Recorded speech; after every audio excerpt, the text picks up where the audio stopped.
నమ్మకం ఉంటే ఇది ఒక కాశీ, భక్తి ఉంటే ఇది ఒక కైలాసం. ఇది ఒక ఆలయం మాత్రమే కాదు, ఇది శ్రీరామచంద్రుడు శివభక్తి తపస్సు చేసిన రుద్రభూమి. తాడిపత్రి పట్టణంలో తుంగభద్ర నది తీరాన వెలిసిన బుగ్గ రామలింగేశ్వర స్వామి ఆలయం భక్తుల చేత దక్షిణ కాశీగా పిలువబడుతోంది. ఈ ఆలయ విశేషం ఏమిటంటే ఇక్కడ శివలింగం కింద నుంచి ఎప్పటికీ ఆగని పవిత్ర జలధార వస్తూనే ఉంటాయి.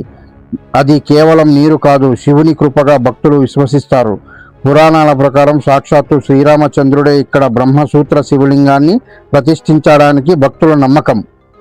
కనులు మూసుకొని ఈ ఆలయ ప్రాంగణంలో నిలబడ్డామంటే మనసంతా ప్రశాంతతో నిండిపోతుంది.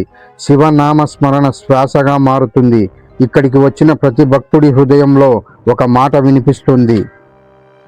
శివుడు ఇక్కడే ఉన్నాడనడానికి సాక్ష్యం నమ్మకం. ఉన్నవారికి ఇది ఒక ఆలయం, భక్తి ఉన్నవారికి ఇది ఒక కైలాసం. ఓం నమ శివాయ, బుగ్గ రామలింగేశ్వరాయ నమః. ఈ ఆలయం 15వ శతాబ్దం కాలం నాటి ఆలయం. అప్పుడు నిర్మిస్తున్నది పెమ్మసాని నాయుడు అనే ఆయన ఈ ఆలయం నిర్మాణం చేశారు. ఈ ఆలయం ప్రక్కనే పెన్నా నది నిత్యం ప్రవహిస్తూనే ఉంటుంది.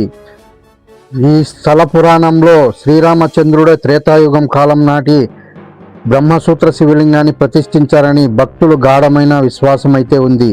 ఈ ఆలయంలోకి అడుగు పెట్టగానే మనసు ఎంతో ప్రశాంతంగా ఉంటుంది. ఈ ఆలయంలోని సంగీత స్వరాలు వచ్చే స్తంభాలైతే ఉన్నాయి. ఈ ఆలయంలో ఉన్న బ్రహ్మసూత్ర శివలింగాన్ని ఒక్కసారి పూజించినామంటే కోటి శివలింగాలకి పూజించినట్టేనట. ఫుల్ వీడియో చూడాలనుకుంటే ఇక్కడ కనపడుతున్న లింక్ను టచ్ చేసేయండి, లేదంటే మా యూట్యూబ్ ఛానల్లో చూసేసేయండి. మరి ఫేస్బుక్